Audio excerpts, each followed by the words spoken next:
Hello, and welcome back to Story Arcs Podcast. Today we are going to be covering X-Men God Loves, Man Kills, which is also Marvel graphic novel number 5. It is written by Chris Claremont and art by Brent Anderson. And today we are also going to have something a little different. We have a special guest, and that is my sibling Logan. They are one of the foremost experts on X-Men that I know, and have background mostly in X-Men comics. And yeah, I'll let them introduce themselves. Uh, yeah. Hello, I'm Logan. Um, I guess I stumbled into this X-Men expertise mostly by accident over the past several years. Getting a little bit into X-Men as a kid with X-Men Evolution and different video games like X-Men Legends, and then really starting to read comics in high school, circa 2011, 2010. Um, and then at some point, thanks somewhat to podcasts like Jay and Miles Explain the X-Men, got really into just kind of reading just all of it. And so at this point, I've read most, but definitely not all X-Men comics, as well as a lot of things outside of that in the medium, manga and other superhero comics, some indie stuff and whatnot.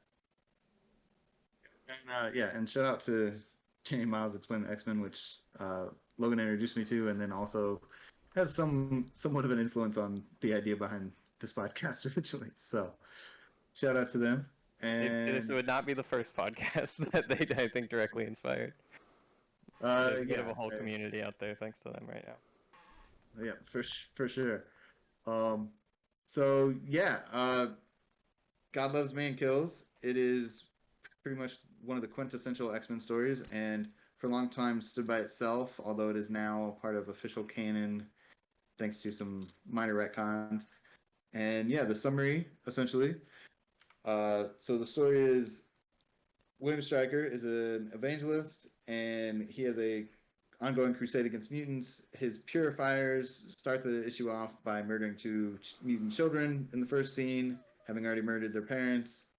Then, very quickly, we get Xavier debating William Stryker on TV. But following the debate, Stryker's team secretly attacks the car with Cyclops and Storm and Xavier in it and blows it up. Stryker captures and tortures those X-Men. Then he has a device that he plans to use to harness Xavier's telepathy to hurt mutants at his upcoming rally at Madison Square Garden. The rest of the X-Men then have to team up with Magneto to stop Stryker and rescue Xavier. Worth noting also that the X-Men at this point include Wolverine, Cyclops, Storm, Colossus, Nightcrawler, Ariel, also known as Shadowcat, also known as Kitty Pryde, who plays a significant role in the story. And then they also have some minor appearances in this from Ileana Rasputin, Colossus's sister, and Stevie Hunter, the dance instructor for Kitty, and I believe Ileana at this point as well. And those are all of the kind of the X-Men related characters I think that show up in this story. So let's go ahead and jump on into the significance and our likes and dislikes. Um, I'll take the lead here, and I will say that for me, one of the big things is that the tone is spot on. It is pretty consistent throughout. Emotionally weighty story, and it really brings across what it is to be a mutant. And we'll get into this a little bit more. One of the best examples of the mutant metaphor, which we're going to talk a lot about. So yeah, Kevin, what was something that you liked from this story? For sure. And this one, for me, was like some of the attention to the characters and just that we were able to focus on them more from start to finish in the story, as opposed to, some we've read lately where characters are just kind of, maybe thrown in there to, fight something. They come in as extra support, only around for a couple scenes. I really like seeing that. We see the heroes training, at some point in this, which I don't think you get to see a lot. Them trying to use their powers the best way possible, or oh, if I was in this situation. So, just seeing some of the finer detail on the character development is was one of my favorite parts. And I think you could tell there that Gavin hasn't read a ton of X-Men. Yeah. Uh, yeah. So Logan, what do you have for your likes, and then if you want to go ahead and start us off on dislikes as well. Yeah, so I think the art is one thing that really stands out, especially compared to comics at the time. There's a lot of interesting stuff going on with the panel layouts and the way that Brent Anderson kind of sets up the storytelling. The coloring is also not the kind of standard four color coloring that comics had been doing up until I think about the 90s. It's if not painted, then it's kind of hand colored in some way or another.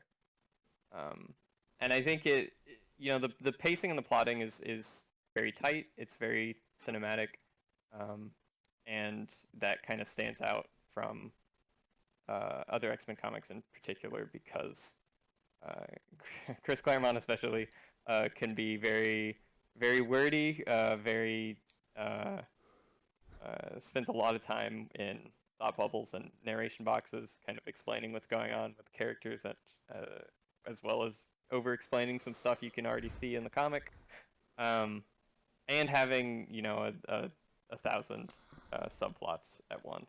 And so this kind of allows him to step back, um, pull back a little bit on the wordiness, focus on having a tight through line, start to finish, and then yeah, the kind of dislike I guess I kind of have is that it does in a way not stand out as a representative X-Men story because it kind of lacks that intricate plotting where every issue is the part of a dozen different stories all at once.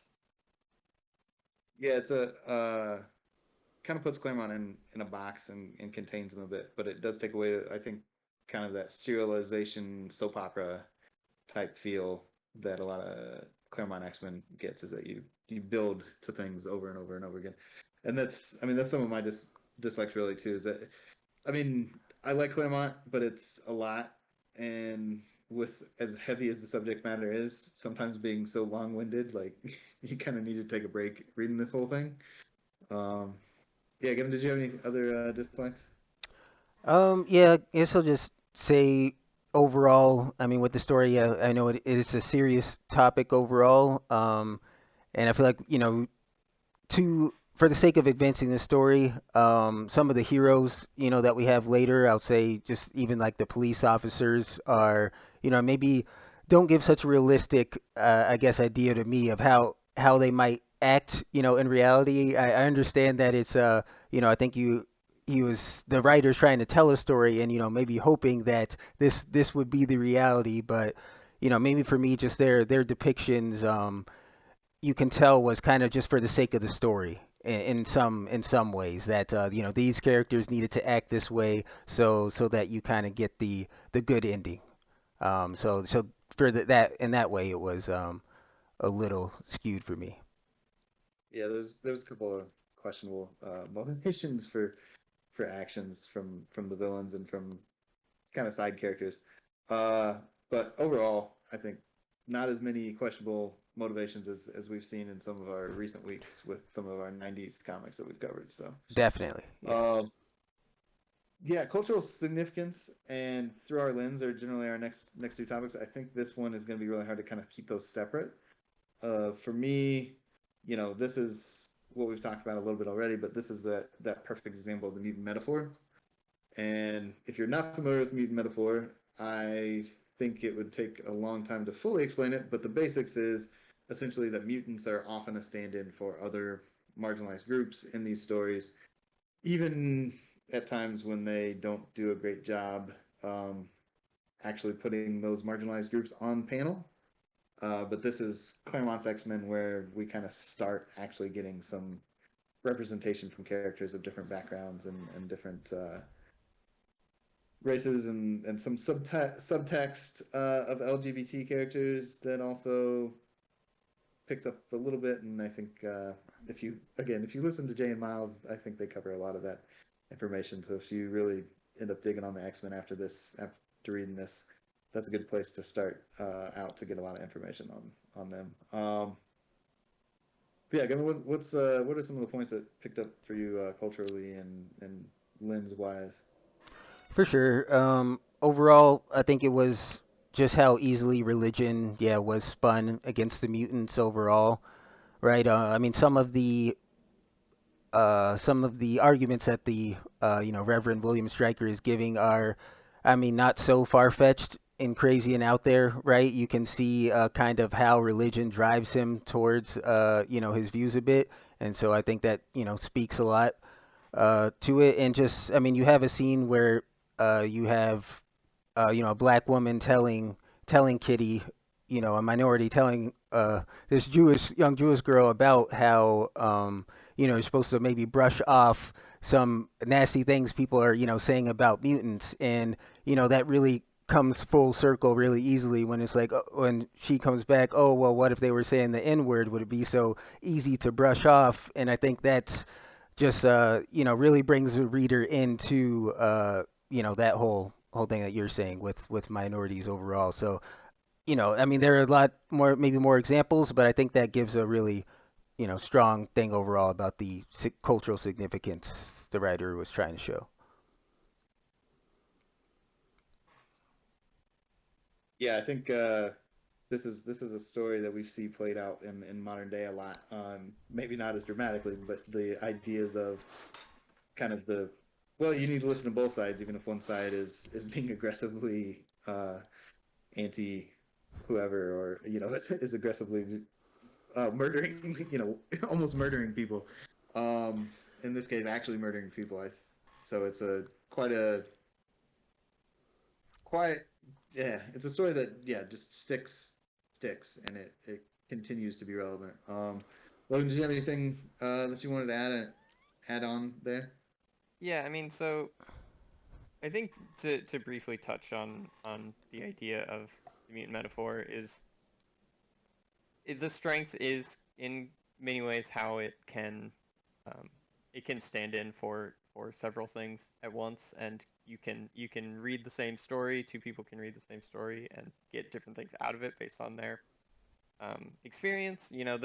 This story, if you were to say, okay, stepping back, is this about racism, or is this about sexuality, or is there some clean group that we could map onto the mutants in the story? And there isn't really. There are aspects and touch points where this does have something to say about televangelism in the 80s, and it has some things to say about um, a number of different corners of this thing. But what it does particularly well is this kind of idea of intersectionality. Like Gavin was saying, you have these conversations between a young Jewish woman and her black dance teacher, and they are two characters that, even though we only get to see them very briefly, like this is only like 60 pages of a comic. You don't need all of their history to understand that they have these different experiences and that they're coming at these issues from different ways. And the thing that kind of connects it, particularly maybe less with Stevie Hunter because she is one of the human characters, but the X-Men specifically are coming from all these different backgrounds, and the thing that ties them together is this mutantness, this thing that doesn't exist in real life, but forces them together and kind of creates this one cause that they all care about and fight for. And um, then yeah, Yeah, I think it can I mean think so it's many different important. things for readers. Right. Yeah, and I think it's important to note like the reality of this. The discussions in here are so point to point what you hear in any of these any of the discussions that you hear from evangelists or um, evangelicals right now, is that you get that point where they talk about the debate, and the debate, the stuff they say in the debate sounds just like you would hear out of regular newscasts right now. Or there's also the points where Cyclops and others watching the debate say, well, yeah, Xavier made better points, but he came off as kind of angry, and so I don't think that looked as good because he didn't he wasn't religious guy saying things with a smile and telling you that it's telling the majority that they're okay and that they're going to be fine if they just do this, right? And so yeah, some ways it's a scarier comic than you're gonna read. Um, and Yeah, I mean this is what 1982, right? This is yeah. right after uh is it is this right after Reagan gets elected for the first time? Um, my 80s politics is not super strong, but I believe that this is, yeah, I because think you it get, is roughly this is probably off the heels of yeah, Carter and Reagan, right? You have someone yeah, who because you get H.W. Bush, I think, is 88, so I think this would be Reagan is 80 to yeah. 88. Yeah. So you have some early televised debates where one person is a trained actor and has that kind of skill set, and I think there's a lot of that probably coming into this. And there's a panel from this that has been used to make reference to Mike Pence and the way that he looks when he gets angry Oh yeah. with with Nightcrawler. So It's um, it's a very good panel to I got a lot of use out of just photoshopping different things in place. I guess for context for anyone listening, is there's this image of Stryker pointing and shouting at Nightcrawler, "Human, you dare call that thing human?" It's great if yeah if you ever need to and just Photoshop Nightcrawler, anything over top of Nightcrawler, but he very it's much especially great because of Pence. Yeah. in that panel, he very much, unlike Nightcrawler has ever looked, he very much looks like a sad cat almost. I think is how I would Yeah, describe he's Luke. not reacting at all. He's just kind of slumped over, hanging Yeah. his arms. Which is different. I'm telling you, if you have not read a lot of X Men, that's different than Nightcrawler ever looks. He's almost always dynamic and swashbuckly and all these things going forward. So yeah. Um, so with regards to interesting art and interesting decisions, let's move on to our what the hell segment. And Gavin, I think you probably have the strongest answer here, so I'll let you go ahead and start off the hell. For sure. So yeah, mine was a scene where I feel like the reader's gonna come into, of course, being somewhat confused. It's a very serious scene where there's a crucifixion going on. Not to spoil everything, but it basically but ends up being in a kind of dreamlike sequence. If you're familiar with Cerebro, I don't think they have exactly that, but they come up with their own version. The Purifiers, their group, and basically this scene that the other X-Men that Charles Nolan loves are uh, you know, basically inflicting pain on him in this scene in a way that's you've never seen in any of the comics. So I think that was my what the hell moment. Yeah, it's a little bit the crucifixion of Xavier is a little bit out of tone with a lot of the rest of the story. Like all of a sudden we're in the kind of the dreamscape or the mind of Charles Xavier, which we haven't gotten too crazy comic booky on any part of the story until that point, I would say. Yeah, Logan, did you have anything to add to that, or did you have anything what the hell moment yourself? Well, I think that is kind of a general is part of a pattern that this story has in trying to be serious and touch on difficult topics. Is it has a lot of points like the very beginning, kind of opening with the violent murder of some children. Um, Stryker's And whole tragic post-mortem backstory. crucifixion there. Hmm. Yeah. Yeah. Yeah. Um, yeah, Stryker has this whole tragic backstory that tries to kind of explain why he's so bigoted and awful, and it too. I don't know what the spoiler policy is, I guess, but it's Yeah. I You think can we've kind of spoil given up a little because bit on. yeah, it's too hard Yeah. to talk about some of that stuff yeah. without giving it Yeah. up. So yeah. So yeah, I mean, he basically uh, he he had a kid and a wife, and the kid uh, was born very clearly visually a mutant. We don't see it on panel, but he saw it as this being some kind of horrible demon, some work of Yeah. Satan, and he tries to do this whole murder suicide, and it's a lot, and especially nowadays it feels quite unnecessary. Yeah. Um, I, I that they I needed would to say go that far. if you're listening and you're gonna read this, just brace yourself before that bit as you get into Striker's backstory. But it's a wild ride, so go ahead and kind of enjoy the ride. And I do think Um, it weakens a bit the point of, we talk about how real to life, how true to life some of this stuff is, and so then to kind of turn the villain into, uh, uh, yeah, just it's yeah, it's an attempt to this make him kind of sympathetic. unrealistic thing, and I don't think, really succeeds in necessarily making him Yeah, realistic or yeah, sympathetic or, um, it doesn't work. Yeah. yeah. Um, which which is somewhat rare for Claremont, for things to not work. And then I think for me the thing that doesn't work, and something that we talked about before recording, there's a scene of a seemingly multicultural gang that attacks Kitty when she's trying to escape the bad guys, and then they immediately get killed by the bad guy. And I think we can get into this a little bit, but they are distinguished. We talked about they're distinguished by their hats as multicultural, but I think they're all drawn as pretty much African American. Gavin, I think Or Hispanic in some way. It's just yeah, very clear minorities for sure. they're supposed to be in Yeah. firelight, so the whole scene's kind of red. But then yeah, I don't know, Logan. There's You want one to just character that distinctly has a turban who then winds up speaking in some like fake Spanish. Well, it's not fake, but it's like well, it's yeah, like it's Spanglish. Yeah, Claremont has the it's thing like where he 80s. he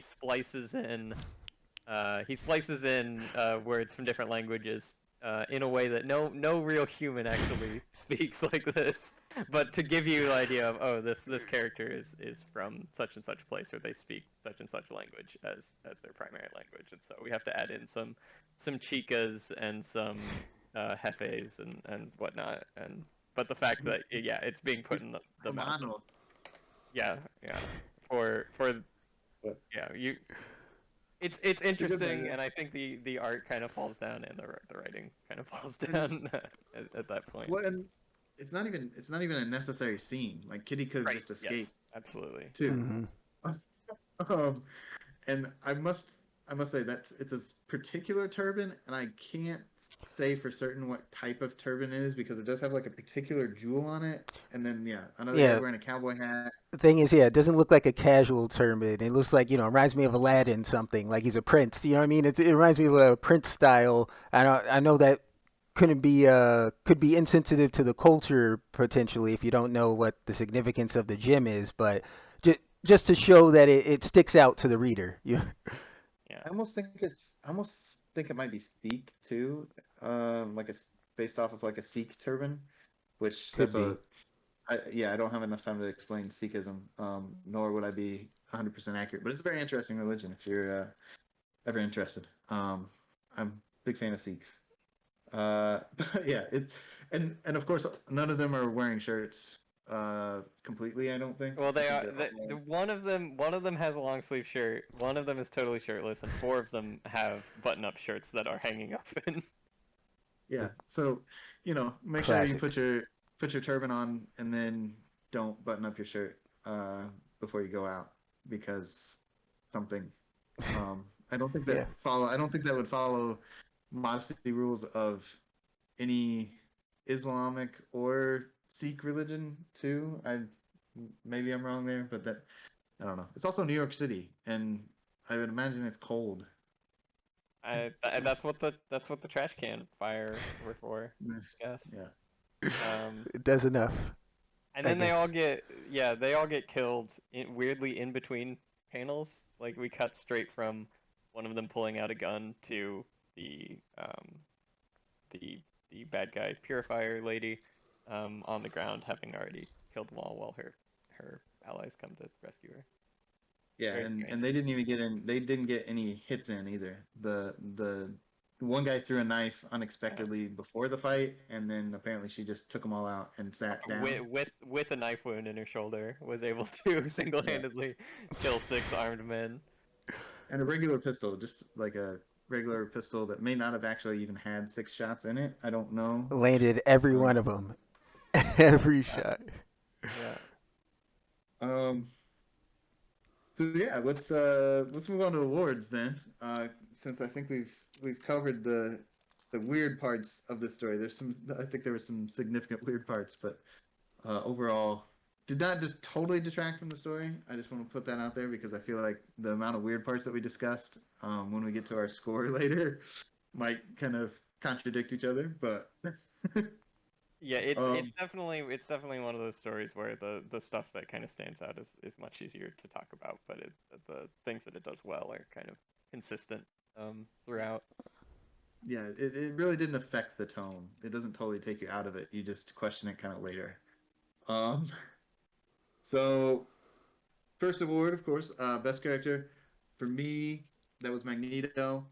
Magneto comes in, in kind of this new version of Magneto. I think for the time, we talked a little bit about this. He at this point has started to become a sympathetic villain, and not too long after this, towards the mid '80s, would become the leader of the X Men himself, actually. And this is also around the time where we first get his backstory as a Holocaust survivor.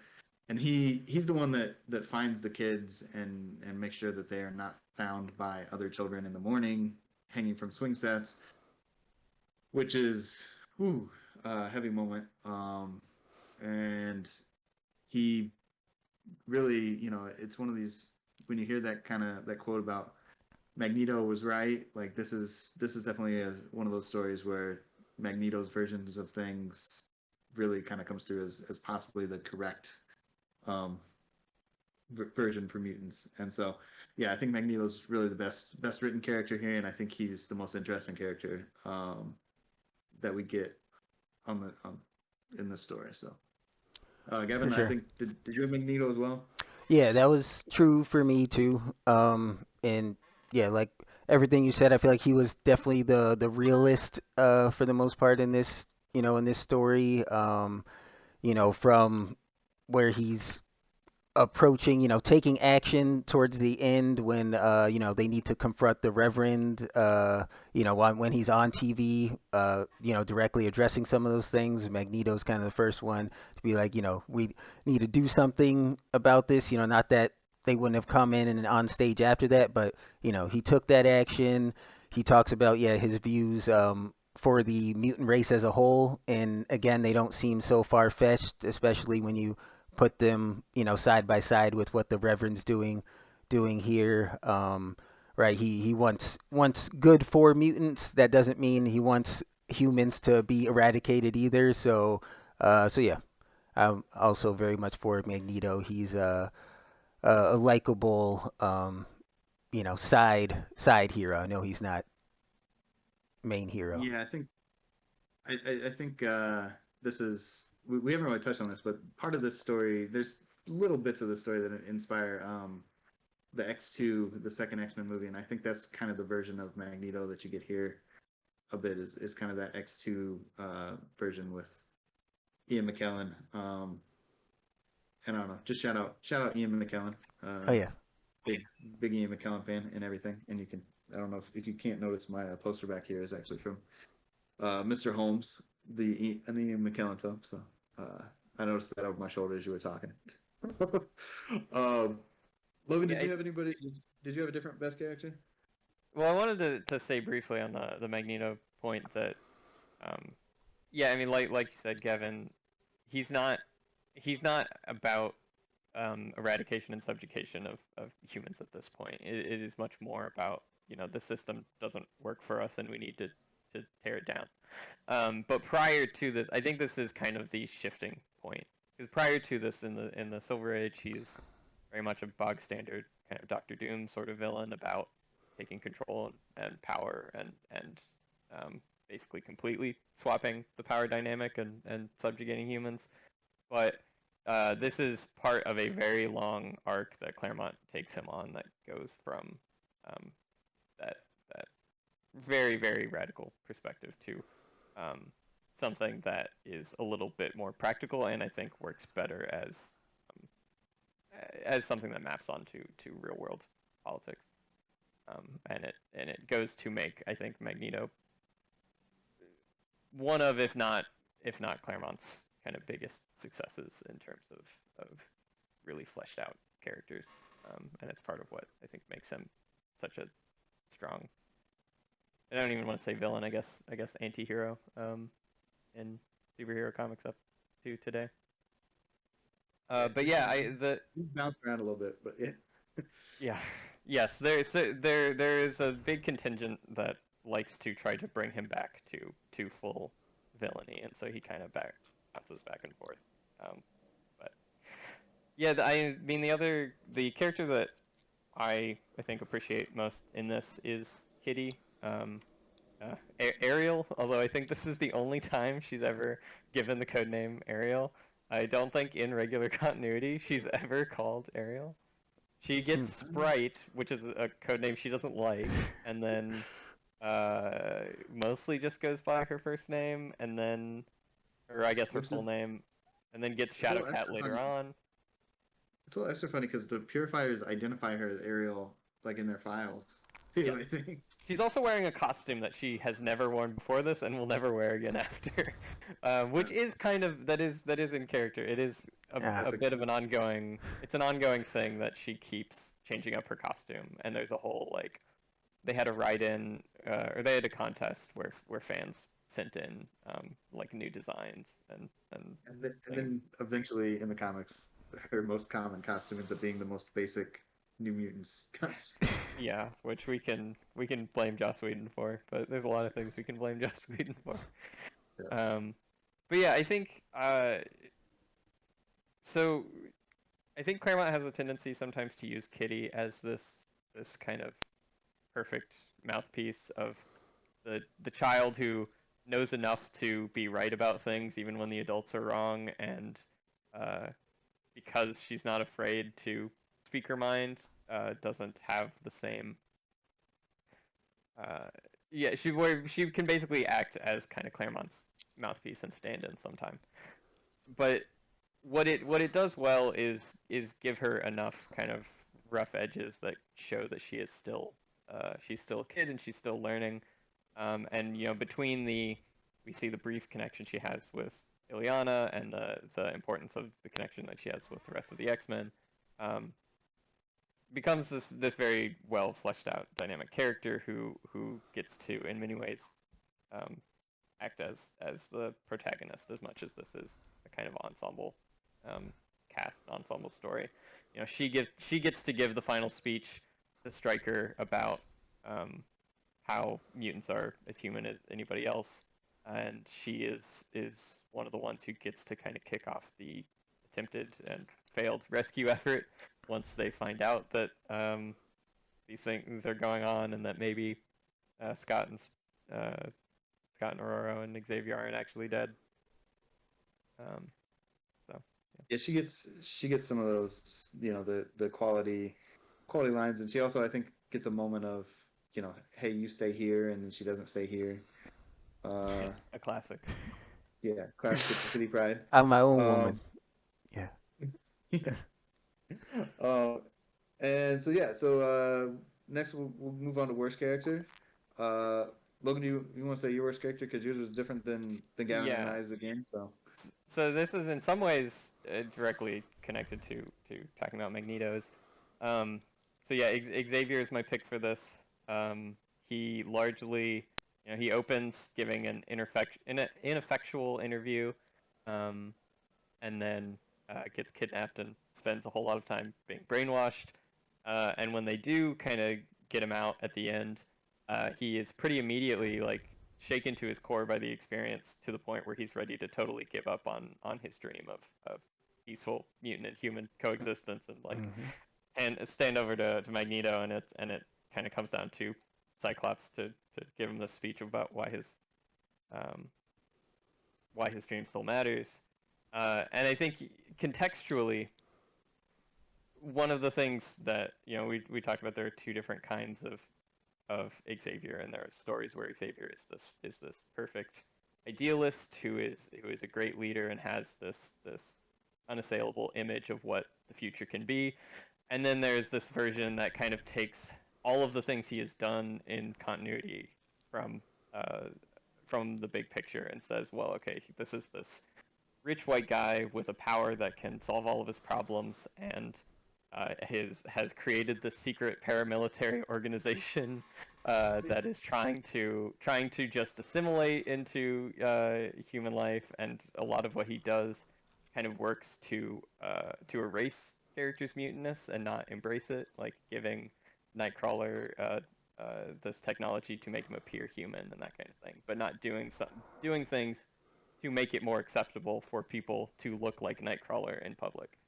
Um, and that version the of Xavier, that kind of politically complicated character, I find much more interesting. And knowing that that version exists makes it that much harder to look at a story like this, where he is shown more as just this kind of figurehead, where he's barely even a character in the story, although a big part of that is just because he's brainwashed. But Yeah, which he had a moment there too where he kind of says, "Hey, I think something's up," and then they don't do anything about it before the they go. They just, well, let's just get in the car and go. We'll be fine. yeah. Um, yeah, and I think it's also important to note that I think Gavin Eisworth's character here is Stryker, and Stryker is actually one of the first characters that realizes publicly that Xavier is a mutant, and then he doesn't do anything with that information. Because Xavier is not outed as a mutant during this debate, which is something that I think if you just come in and read it, you're not going to realize. But that's something that doesn't happen until like the 2000s. So yeah, Gavin, I know I kind of spoiler alert there.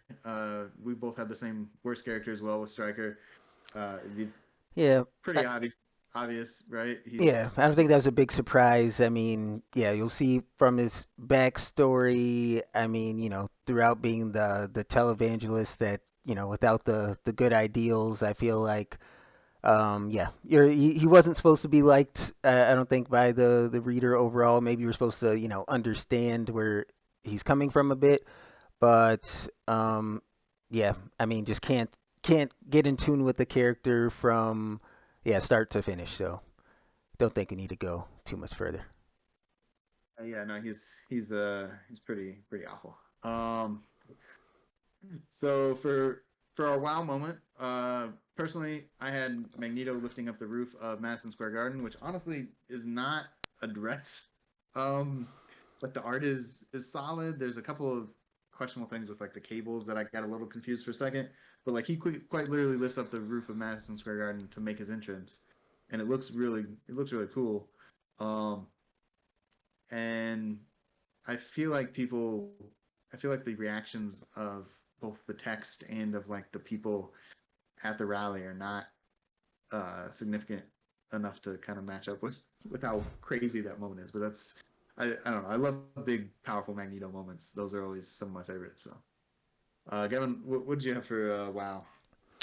Yeah, my wow was the attempted assassination earlier on kind of a few X-Men. I think after the debate, it was just stood out because while the villain is not slow playing it and capturing the heroes and bringing them back to their lair, it was let's go straight at them and just car assassination. That was it's just different. I mean, of course, I feel like that goes into yeah, this was a bit different style, graphic novel, all that, but Yeah, the yeah, art and the panels there is really big.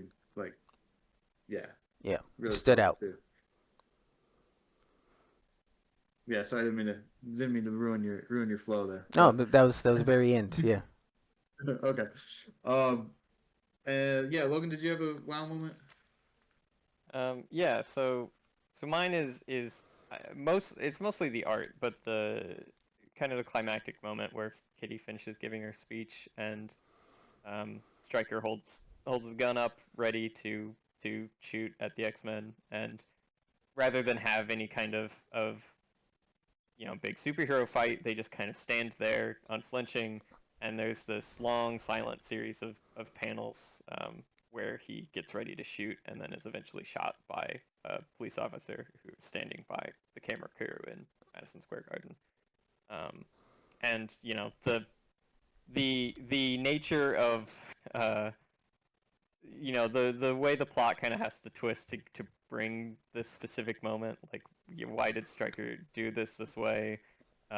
Maybe it's kind of convenient that this cop from this distance was able to this quickly figure out how to appropriately handle the situation, and all sorts. This kind of stuff is there, but just the sequence of panels, the kind of mirroring in the top right and the top left of the two panels side by side, the kind of big white space and kind of choices of which panels to actually box in versus which ones kind of bleed out fully, and then just Claremont kind of stepping back away from overwriting the art that really doesn't need any additional words to properly tell the story. I think it's just a very good sequence. Yeah, I think you maybe used this word earlier, but cinematic. Yeah, there's a lot of times that the art really feels cinematic, and it feels like an understated TV show in a lot of ways, like the way that it is kind of drawn and the sequence of events that, oh, it was this character that's not a main character that actually somewhat saved the day, even though you have this guy with metal skin and teleporter and all this over here on this side. Um, they all were so shocked that they didn't do anything, and this guy actually stepped up in the line of duty and did something. And we could spend a whole nother different type of podcast episode discussing about making the cop the hero in that moment. But I think it works both of the time, and honestly, I think the politics of police officers and everything right now is pretty complicated. But I I think that moment is still written well enough that then like he justifies why he did it and why it's not out of character. It was not out of character for him as a character. Yeah, And I think it makes sense, but yeah, I do think it's worth noting that cl- you could adapt these pages specifically um, into a movie or TV show very easily. Like, you could shot for shot do it, but there are elements to it that do work especially well and only really work because of the comic medium, right? Like, a lot of the panels don't really have full background. Some of them have no background. It's just Stryker. Um, yeah, the the shift in focus is so fast that if you were to you kind of get to control the pacing from one panel to the next as you read it, and I think that changes the experience than if we had sat. We're looking at the gun for 2 seconds and we pan back to the team for 3 seconds, plus the sound effects and all that. Is You would lose something in translating it, even though it clearly is pulling inspiration from the kinds of shots you would have in a camera for a movie. All right. And with that, we have last award, dumbest decision. Um, so for me, and I think we've talked about this a lot. In some other stories, especially Capwolf, why do villains capture the bad guys and bring them back to their lair, and then are surprised that other heroes come and mess with stuff and destroy things? So, uh, Stryker makes a lot of dumb decisions. I think that one's up there. Gavin, what was your dumbest decision?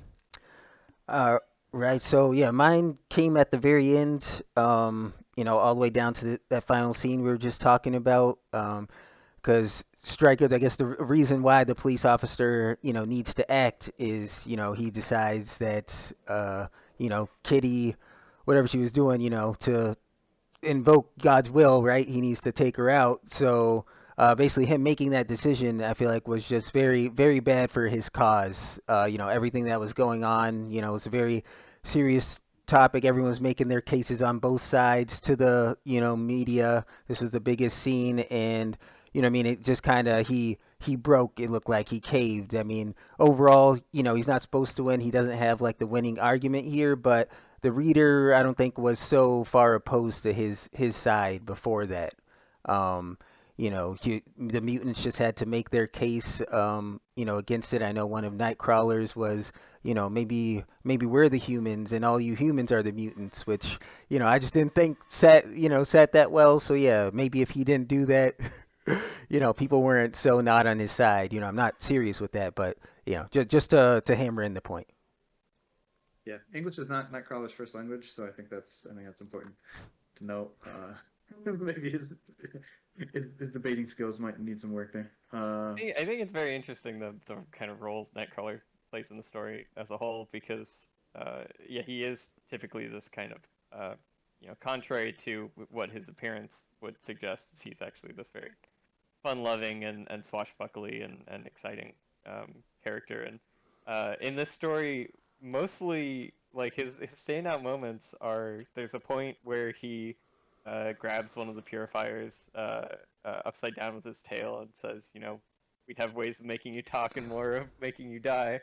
And I'm kind of curious, Gavin, how much you knew about Nightcrawler at the time, and if you thought that that was like a legitimate threat, or if you saw that as like I think it's intended to be him playing the part of he is having fun with it by kind of like saying the movie line, right? He has no Right. actual intention of hurting And them. yeah, and I think throughout they do paint Nightcrawler as, being maybe the most similar to humans, you know what I mean? His decisions, right? I mean, maybe he's just most clear-headed. But yeah, even in that scene, I didn't think he was gonna really hurt or kill him, I guess. I guess I, Right. somewhat knew it was a threat because of Nightcrawler's character. Yeah, Yeah. yeah. As opposed to, I guess, the point where I think this is the first time we ever get the classic Wolverine thing of uh, one claw on one side of the face, one claw on the other side of the face. Like I'm answer my glad you question, or I'll pop the third one. yeah, that was a really cool looking scene. I'm glad you Yeah, brought it up in general because yeah, it was dope. yeah, that's why they've redone it 100 times. yeah. Because You always it have to always think comes. though, like how wide is his fist, right? So Right. to safely get the claws, The like angles, the they angles help. yeah, Yeah. right. They're drawn like they come out slightly at an angle, but typically I think they're supposed to come out straight. But it's yeah, it's I hmm mean, cool, so it doesn't matter. Yeah. at this time, I don't think they were the bone. Bone claws hadn't been retconned in yet. But No, so that didn't come till way later. technically, you would imagine that maybe he has some muscular control over the angle that they come out. I don't know. I'm reaching hmm here. Yeah. Yeah. Did you have a dumbest decision, Logan? Yeah. So there is a point where um, I forget. I think the Purifiers they're either coming to kill or kidnap the rest of the X-Men, or maybe they're just monitoring them or something.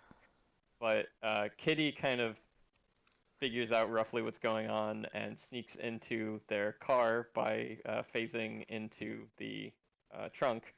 And hmm that is not my dumbest decision, because what then happens is the people in the car go, "Hey, our monitor in the trunk has told us that we have a passenger, and so I'm going to hit this button that releases some gas that will knock them out." And my dumbest decision is whoever decided to spend all of the money on that technology. I mean, I guess maybe you need it if they spend a lot of time throwing people in the trunk. Uh, but I don't know. That seems Yeah. like there would be better ways to keep track of that kind of thing, Yeah. So that brings. especially in '82. Like, I where do guess you that even brings the get question. sleep gas? That brings the question: Did Chris Claremont invent the pressure sensors that go in your passenger seat so that you can't set like heavy items there without the uh, seatbelt sign flashing? Right? Is that what it No, is? well, Is it a because pressure sensor? they look at like a little radio box or something, right? That tells them it's like not even Oh it's yeah, very and aren't unclear they? what they're looking at that tells them. Yeah, that And then something's in the trunk. Yeah. yeah, yeah. It's that whole sequence is a little. Yeah. That's the sequence that leads into the multicultural gang later. So, Yes. um, yeah. Um, so we've reached the end here. Let's get into the score and whom we'd recommend this for. I think once we do our scores, you'll see. I think this is something that we would recommend for just about everybody. It's really, if you're gonna read, it's one of those comics that if you're gonna read a comic, this is up there. It's self-contained. It's not super long, but it's honestly it's like reading a short story or something like that. Like it's something that you can put down and pick back up, and um, I think it has a ton of merits. So with that in mind, Gavin, did you have a review score for God Loves Man Kills? Yep, of course. Can give mine first. I gave it a 9.5, which is, I mean, yes, very generous. I think only, yeah, one other comic has even got into the nine. So, yeah, I mean, I'll just say, right, great story. I mean, overall, yeah, like, would recommend it anyone and everyone. I mean, that's the main reason I think to give it a score, that high. I feel like, of course, there were some things, with the story where you feel like, uh, the lines weren't all put together. Like, it is, you still see it as, oh, this needed to happen. This person needed to have these traits just for the story to go along a little bit. But what I mean. I mean, 9.5 is still an amazing score. So yeah, I feel like, Yeah, it's yeah, you can go ahead, but it's yeah, not yeah, not it's too much to say. no, yeah. Yeah, like well, yeah, you covered everything. I mean, it's not perfect, but it's close enough. So I think 9.5 is actually also where I landed. Uh, we do not always have a consensus, but we do today, and I believe that'll put it right at the top of our list. So congrats to God Loves Man Kills, and someone let Chris Claremont know. I'm sure he'll be happy for any positive reaction. He seems to enjoy positive reactions to his stuff. So. Um, Logan, did you have anything that you wanted to add? I think our official score is going to just be with Gavin and I, especially because I think you told us earlier that Yeah, I don't yeah, think I weren't sure could give about this it. a score. It's a little hard to untangle my thoughts on the text itself versus the kind of greater context. But I mean I think all in all, I think it's a really good story and is um, if not, I don't know if I would call it a jumping on point for people that are interested in X-Men, but it is a great kind of first introduction. It is sort of the most quintessential um, quintessential X-Men story, at least in as far as the mutant metaphor is concerned. And It gets the point you do, across. yeah, it gets the point Hmm. across. Yeah, it's self-contained, which is extremely rare for X-Men, um, and there's not, I think, much more you could ask for it. It's even an interesting artifact of the time in a number of particular ways. Yeah. Yeah. So yeah, again, well, one of my favorites. I think one of a lot of people's favorites out there. So if you enjoyed this episode, even though I think this is one's going to be in one of our longer ones, so thanks for hanging with us. If you enjoyed this episode, please like and subscribe and rate us on whichever format you end up listening to this or watching this if you're on YouTube. And thank you for listening. Thank you to Logan for coming on and being guest host today. Thanks for having Yep. me. And we will see you later. Bye. See ya.